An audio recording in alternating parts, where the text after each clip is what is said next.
There is God here, and it's time to talk about Blue Lock with this improvise, adapt, and overcome episode that we had over here.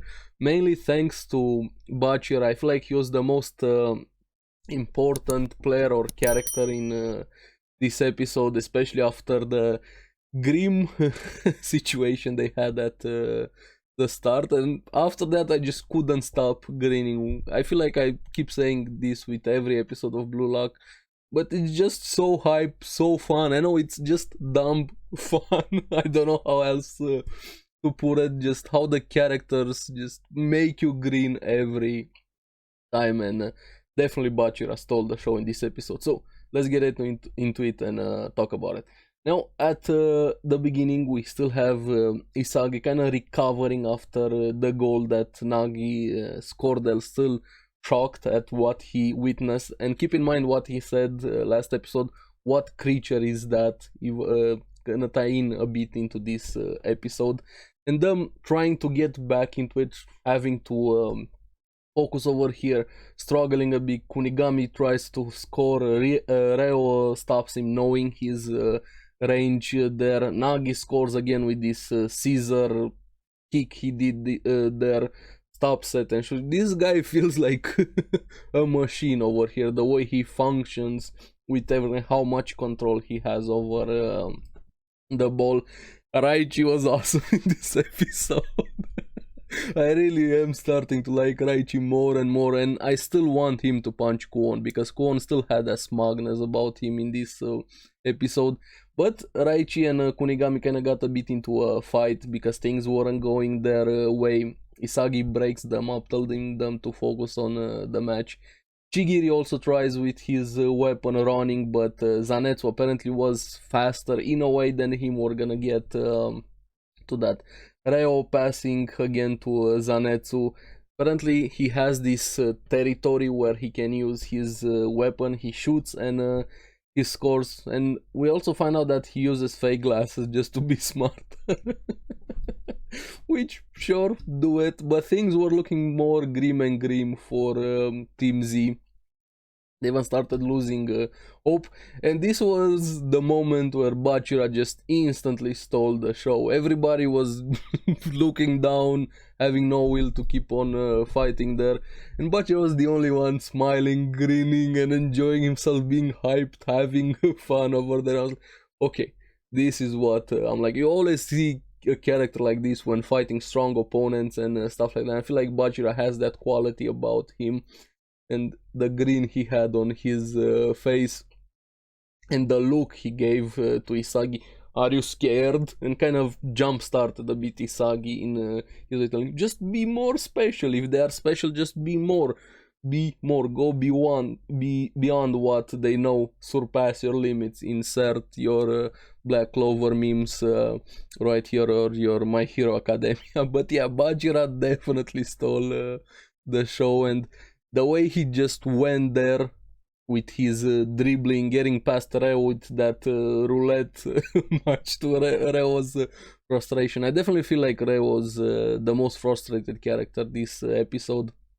And he got past Zanetsu also with this air elastico. I'm sorry if I'm butchering the names of the techniques. And he was just trying them in the moment. And it worked.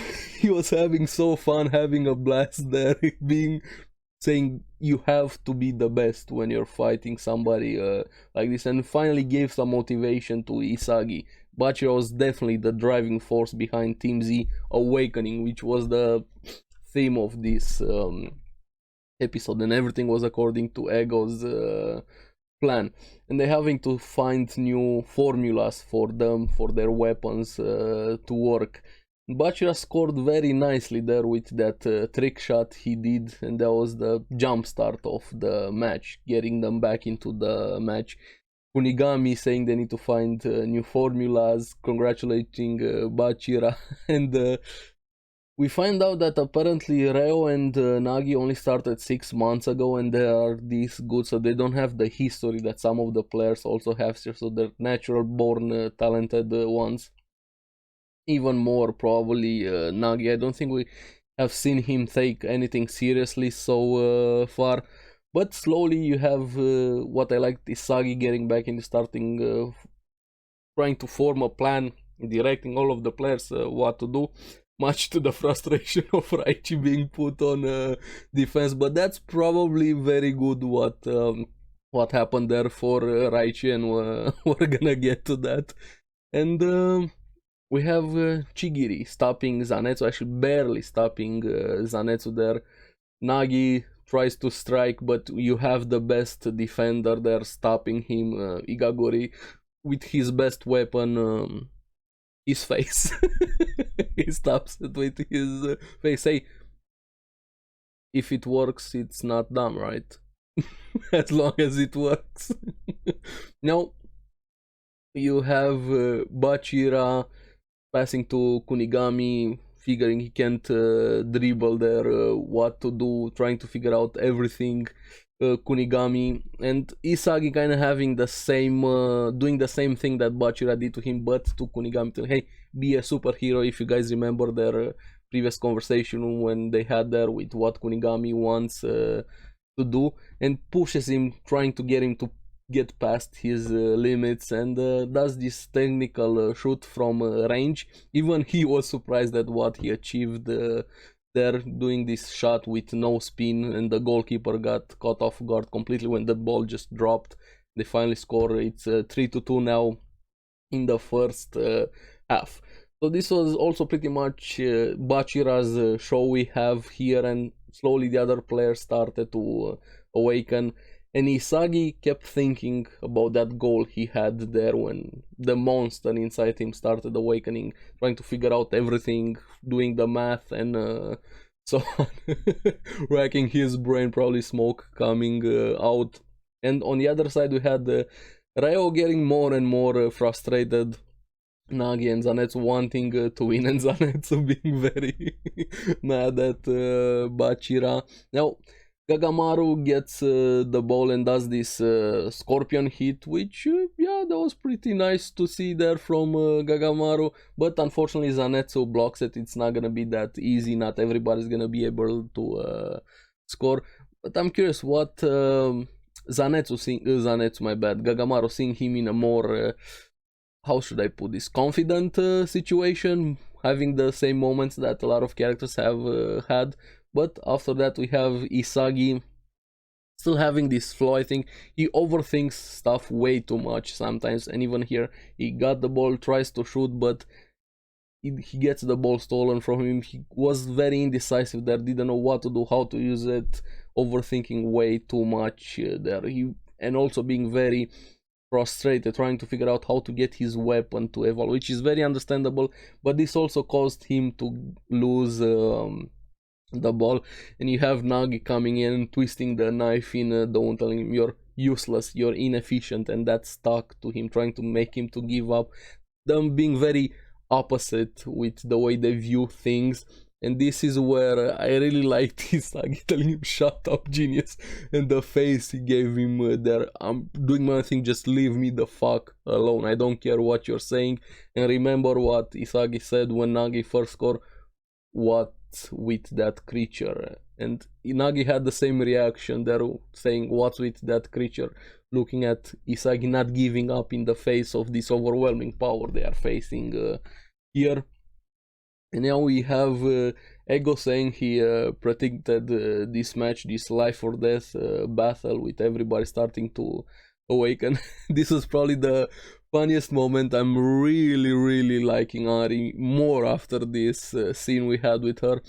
And Ego asking her, Ari, do you know what it is to be awakened? What does it mean? And you have Ari, yeah, something, but maybe like a super saiyan, before she could say it. So she watches DBZ.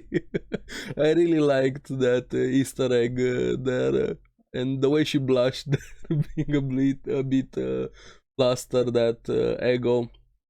And Ego basically saying, when you're getting awakened or when you're awakening, it's learning who you are. Which is a very good point, trying to discover themselves, using their weapons better and better, refining their formulas, having branches out on their formulas, so not be limited to only one thing. But on the other side we had Isagi being stuck at what Nagi telling him that he was inefficient, and it made sense to him, allowed him to discover himself a bit more.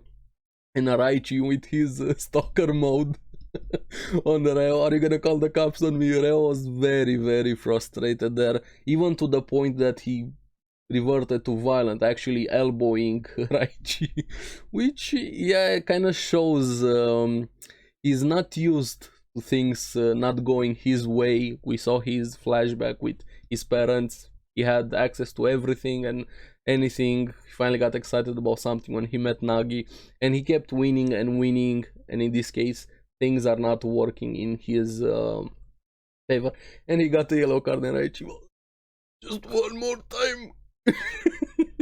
I'm really liking Raichi. I feel like his talent might be defense, honestly.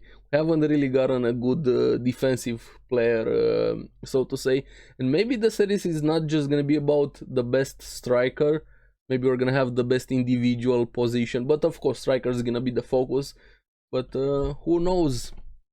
Other positions are also very important. Now we even have the rematch, Chigiri versus Zanetsu, and this is where Chigiri figures out that Zanetsu's weapon is his acceleration. That's why his territory. He has a area where he accelerates there very fast, and he has that speed. And you have Chigiri using his own weapon again, passing to himself, pushing to it faster and faster, figuring out Zanetsu's weapon, and gets past him, scoring, gets outside of that territory that Zanetsu was very proud of. So they're pushing past their limits, and even Ego saying the best striker is gonna be the one that is able to dominate this blue frenzy, the chaos that is happening right now. So next episode we're probably gonna have Isagi being the one that has his moment here, but this episode definitely Bachira was the MVP, and I really like the way he looks at things. So yeah, overall a very nice episode. There were some scenes there with the CGI on top which looked very wonky, to say the least, but when it counted, I really liked the look in the eyes, the animation, the shots over there, the lines they're doing. But yeah, I just can't stop grinning every time I'm watching an episode of Blue Lock. I'm gonna say it again, it's just dumb, exaggerated, fun, and I love it. So I'm very curious what you guys thought about the episode, especially of Bachira. And what do you think Isagi is gonna do next match? Remember, no spoilers if you have read the source material. So as always, thank you very much for watching. Remember to like and subscribe, helps me quite a lot. You guys get the latest videos on the series that I follow. So keep enjoying Blue Lock. I'll see you in the next one. Bye bye.